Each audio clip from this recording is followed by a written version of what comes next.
And we are back with another episode of Soul School.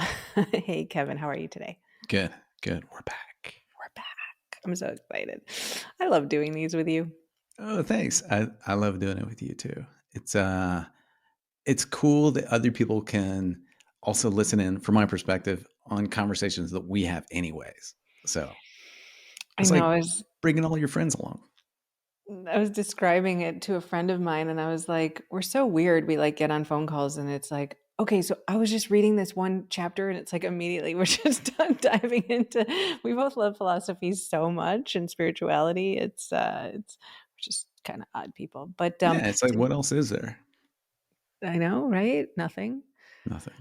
Um so today we were going to talk about a topic that I think I keep hearing about, right? It's not my history, my story. It's more yours, but it's definitely one that is spoken of and experienced of frequently in the communities that I'm talking to, and it's this idea of being brought up in a rather conservative religious upbringing and a relationship to religion in a certain sense, perhaps rejecting that at some point, and then finding your way into spirituality and what that all looks like and how that feels. And so I know that's been your path, and I'm really curious and excited to hear you talk about it today. So maybe you could start with sharing, how did you grow up? What was your family's religious structure and belief system? And then what ultimately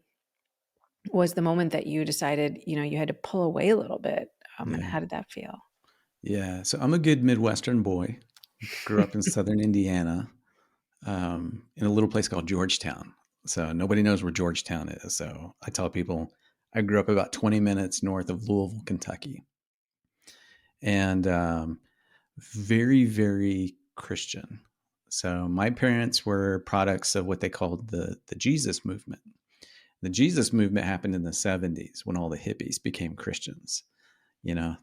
But my parents weren't hippies. And so I grew up. I have never not known being in church, at least when I was growing up.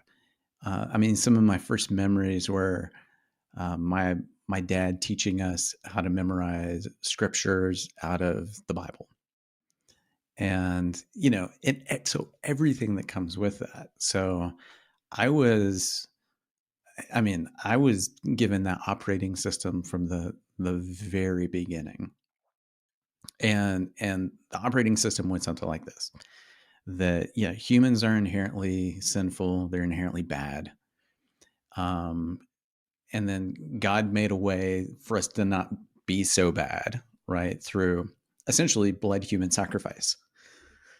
And even as a kid, this didn't quite make sense to me at all. Like I remember thinking as a little kid, well, why is God so angry? Like why would God be so angry and why would God be so angry at me? Because even as a little kid, I'm going to Sunday school and they're talking about how, you know, God can't stand humans, and it just didn't compute with me. And I know, in hindsight, that even as a little kid, I was a bit of a mystic. To me, I would just look around and I would see God everywhere. It just made intuitive sense to me that God is all there is. And it's the stuff that the trees are made of, and it's the stuff that the air is made of, and it's the thing that makes my heart beat. And I just knew all of these things. But like what tends to happen in organized religion, whether it's Christianity or Islam or Buddhism, like all of them, all of the isms, your childlike wonder with the world starts getting overwritten with the code, with the operating system of your culture. And by the time I was into my middle school and high school years, I had lost a lot of the wonder, because it had been overwritten with this operating system that basically said, you really need to hate yourself. Mm.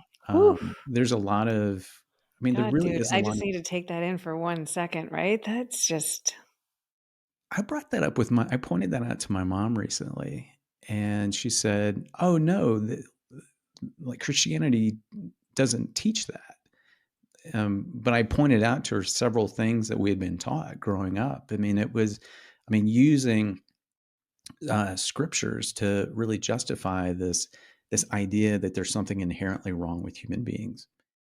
And I went to a Christian university. I went to Oral Roberts University, so like not just evangelical Christian, but like charismatic evangelical Christian. So like way off in the right. So people dancing in services, church services, and speaking in tongues, and all kinds of things that people from the outside looking in would be like, man, that's crazy.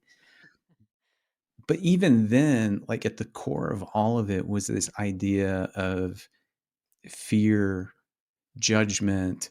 You basically had to get it right, because if you didn't get life right, you would spend an eternity burning in in in hell. ooh, You okay, know, I'm having like when Oprah had her Super Soul Sunday, she'd pause and be like, "Wait, wait, wait," to the person, "I'm having a moment." I used to love yeah, watching it. "I'm having a moment, Kevin," because it's like, oh, right? Like, oh, so many people ask me in readings, am I on the right path? I want to know that I'm getting it right. And I'm always like, why does everybody have this? But so many people, I think, are raised with a religious structure that tells them there's a way to get life right. Otherwise, you're going to hell. And so it's like the stress of that idea is high. yeah, Yeah. yeah, and then you can look back throughout history and see how fear is wielded as a weapon to control people. And I think this is one of the things that people see with politics and institutionalized religion over time, is that one of the best ways to keep people in line is through fear. And what is the greatest fear of all? But like, what happens when we die? Well, they would have an answer saying one of two things is going to happen. You're either going to spend eternity in bliss, or you're going to be spend eternity in eternal torment. And it just made no sense to me, because essentially, you would have to be born in the right place, to the right people, with the right information, and then you have to accept the right information in order to make the right choices, in order to choose the right God. And I just started asking questions in my college classes, because we had to take things, general education courses around like the Old Testament or the New Testament. And I'd ask questions about like, well, what happens to the person who, was born before Jesus was even around, or, someone who was born in a country where this wasn't even part of their culture at all.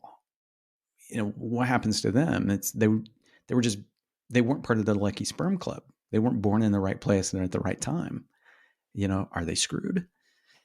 And so like, I started teasing all of these different questions out that for me were really, really big questions, and I would have friends that would say, Kevin, these are dangerous questions, because you're going to confuse yourself. You just need to accept what everybody tells you. And Wow. yeah, and I remember Wow. there was this one time, I was in my mid-20s, and our church had done it was a men's event. It was a men's retreat weekend. And for those not familiar with this, guys, they'll go on a retreat. It's like a camp, and usually there's somebody who comes and they'll speak out of the scriptures about some topic. And this weekend, this guy was talking about Samson, the story of Samson and Delilah, and how Samson was this really strong guy, and he slept with this prostitute, and he got captured. And the Philistines cut his hair off, right? And he loses his powers. So in this story, Samson gets put into this public building, They've gouged out his eyes. They cut off his hair, and they've made a spectacle of him. So this place is full of men, women, and children, is what the Old Testament says. And so Samson says this prayer, and he says, God, give me the strength one last time so I can take vengeance on my enemies. And the Bible says the Spirit of the Lord came upon Samson, and he put his hands between these two columns and pushed the columns over. The building collapses, kills everybody. So this is what the guy taught on. And he was teaching on the faith. And we're all sitting around in a circle, and everybody's saying what they got out of it. And finally the guy comes around to me and he says, Kevin, you're really quiet. What did you get out of this? What'd you get out of the teaching? I said, well, what I got out of it was that Samson was the first suicide bomber. And he was like, what? I said, yeah, in the story, basically, it's God sanctioned suicide murder, because the power of the Holy Spirit came on Samson, not so that he could do something good, but so that he could take revenge. So does that mean suicide is okay in some instances? And the guy's jaw dropped. He's like, I'm not sure I'm not sure what you mean. It's like, it's pretty obvious, isn't it? I said, Oh boy.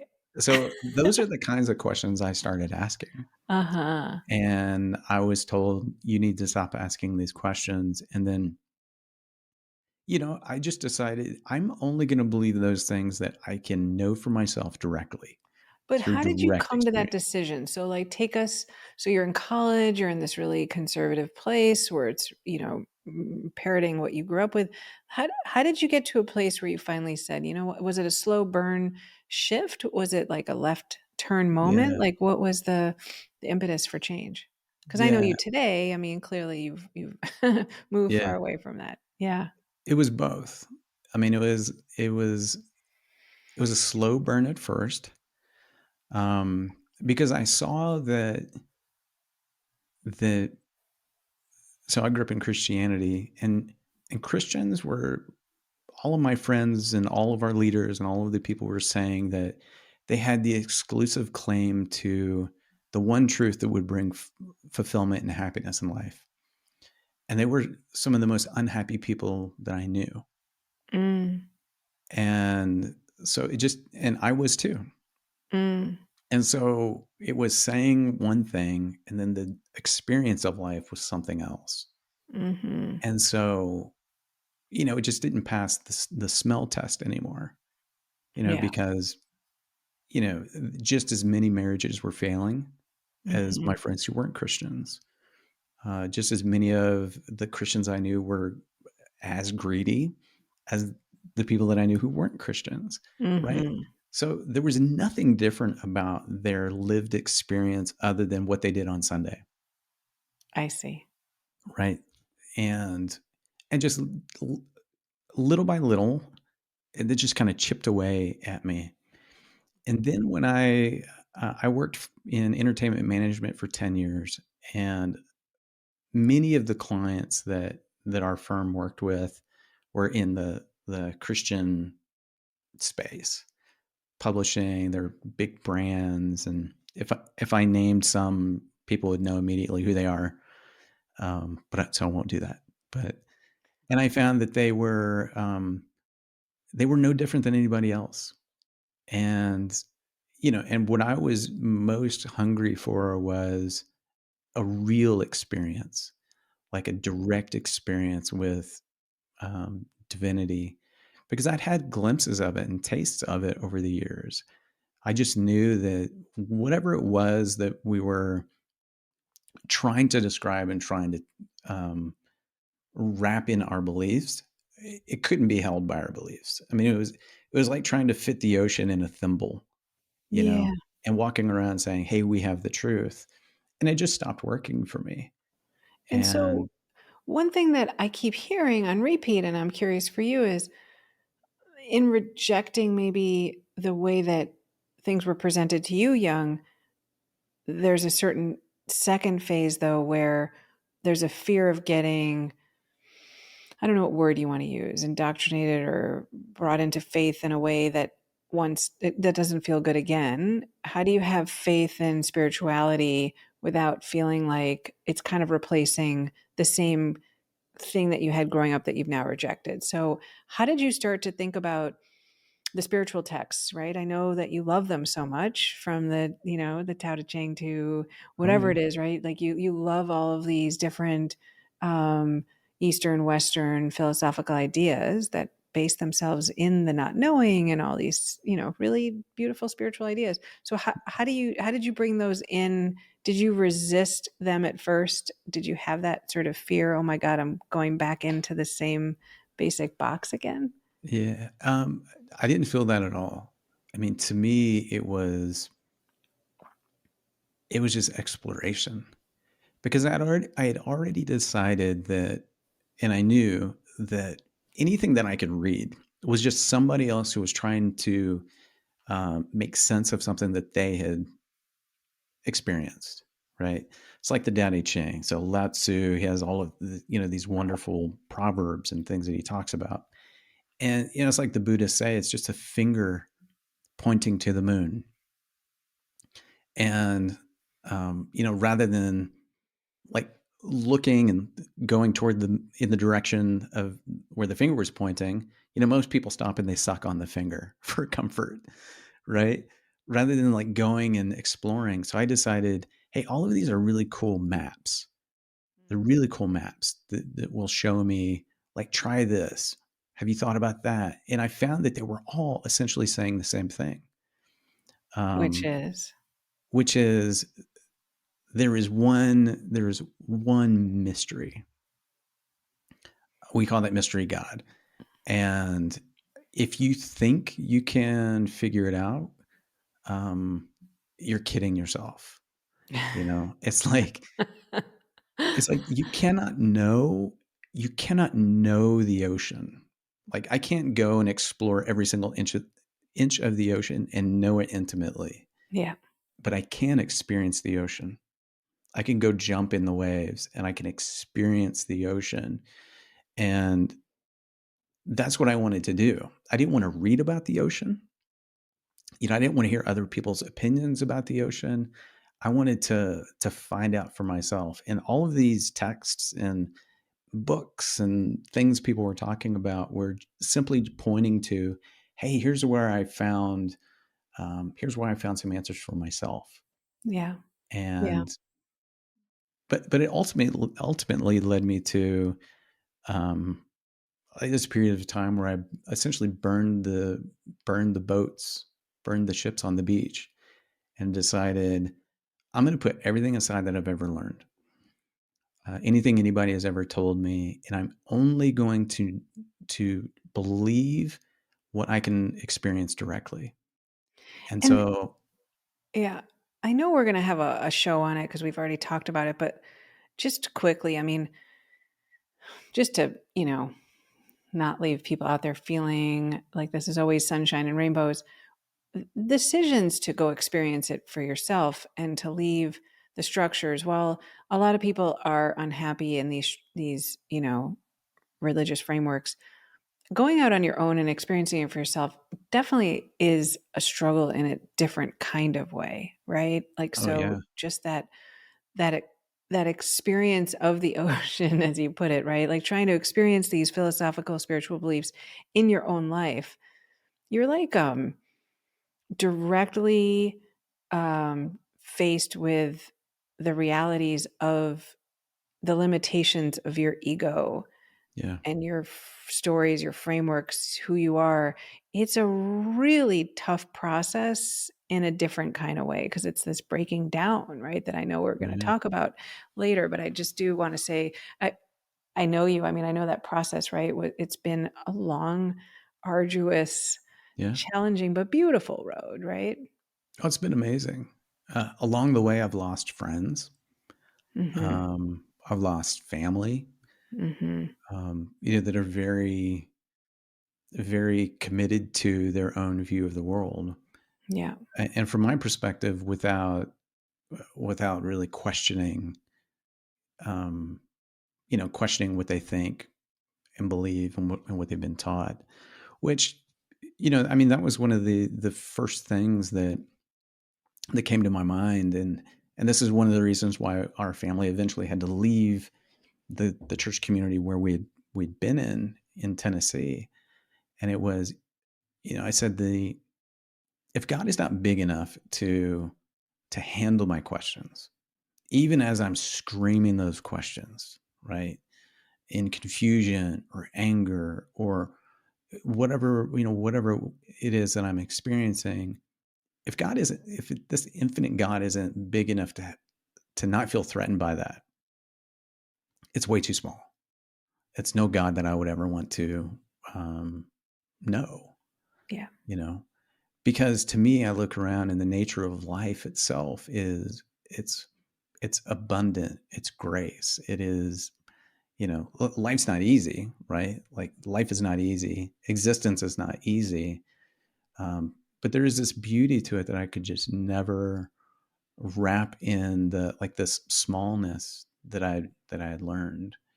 And but yeah, you're exactly right. It's really hard. I mean, to this day, there are people that I really love that were deep friends, but we parted ways because um, uh, they couldn't be in a friendship or relationship with somebody who didn't believe the same things, which to me felt like a huge loss for them.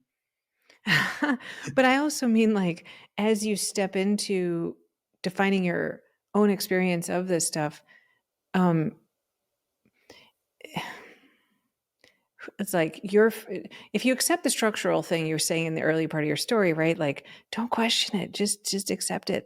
There isn't that sort of deep analysis of oneself. There's not that Oh yeah. time, that reflection into, like, what does all this feel like in my own body? What does this all feel like in my own experience? And as you do that, which I know we're going to talk about more, it's a really, really stressful process at the beginning, right? Oh To yeah. confront your thoughts, who you are. If I'm not my thoughts, then who am I?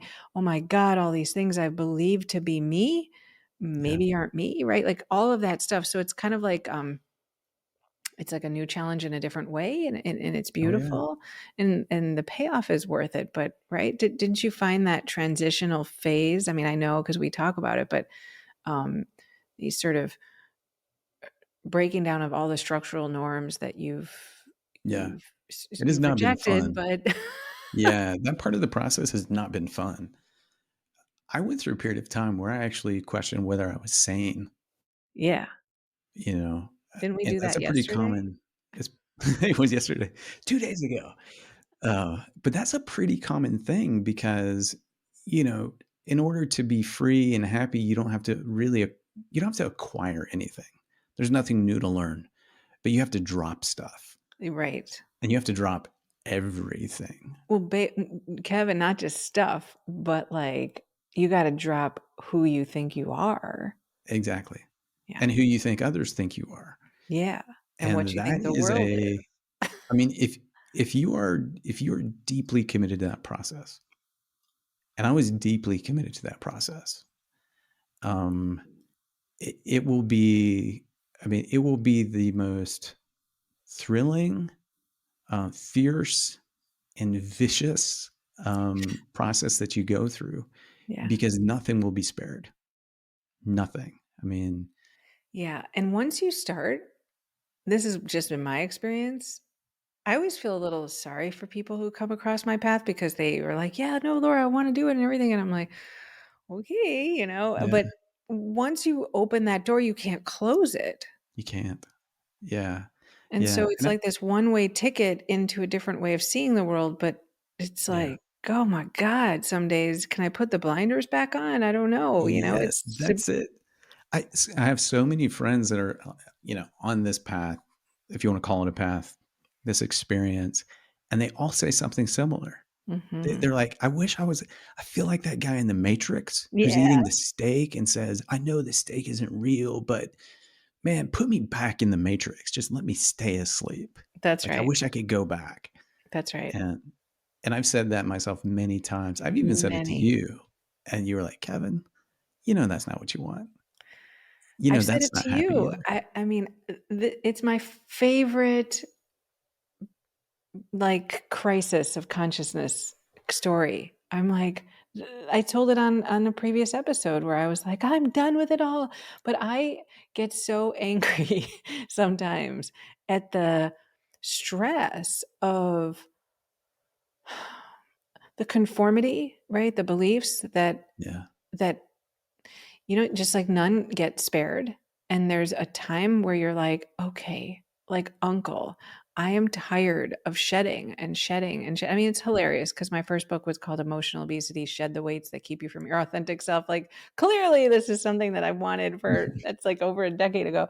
But it's like, you go to the gym and you work out and it hurts, and when you build muscle, it tears before it gets Yeah. stronger, and I think of that, it's like when I'm doing the emotional workout, the spiritual workout, it's not really different from going to the gym. It's like things tear to make more Hmm. space so that you can break open more, and I think of I'm writing a book called Beautifully Broken. It's like breaking open to break through, to break down, to break into more of myself. But it is a tearing to open to build more. And Yeah. um, I wish the process was a little different, right? Hmm. Community is critical in that process, right? I mean, I Yeah. don't know what I would do without you and several other people where I can freak out sometimes, but Yeah. you can't really shut the door even if you do have that, emotional break. Yeah. And life always finds a way in.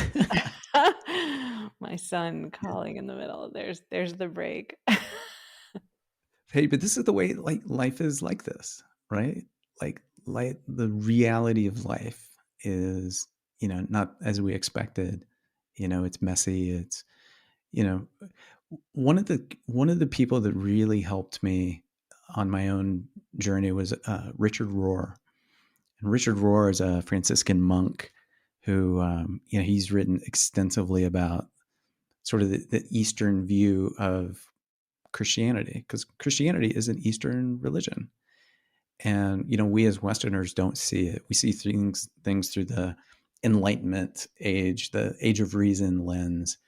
And, I began to see that, especially in Christianity, I began to see the beauty again in it the same way I saw it in Taoism or in Buddhism. And it was like each of these cultures and each of these perspectives were they were describing a facet on this diamond, this infinite diamond. And it reminded me of something that C.S. Lewis said many years ago about how God shows up in the cultures, in every culture of the world in its own language, in its own way.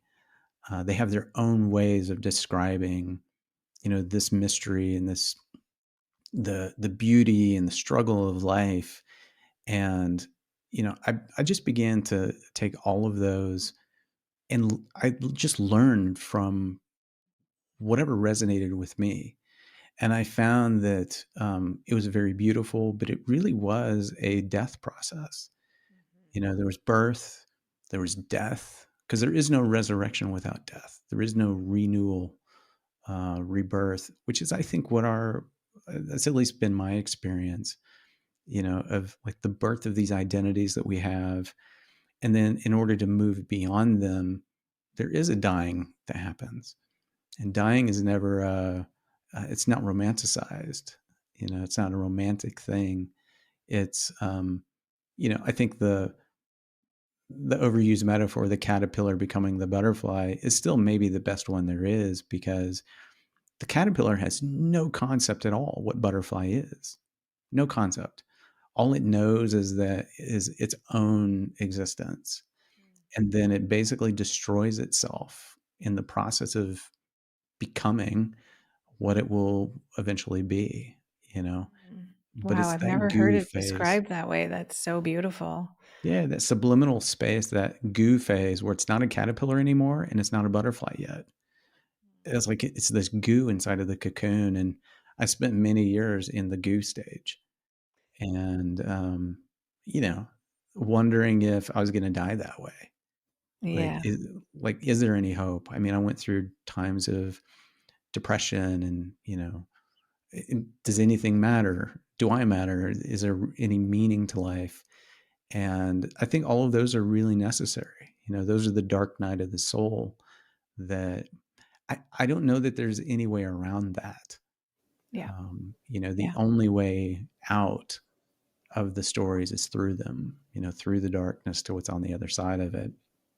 And, you know, it can be lonely, which is, why, like I say, community is so important, having people in your life that can walk with you.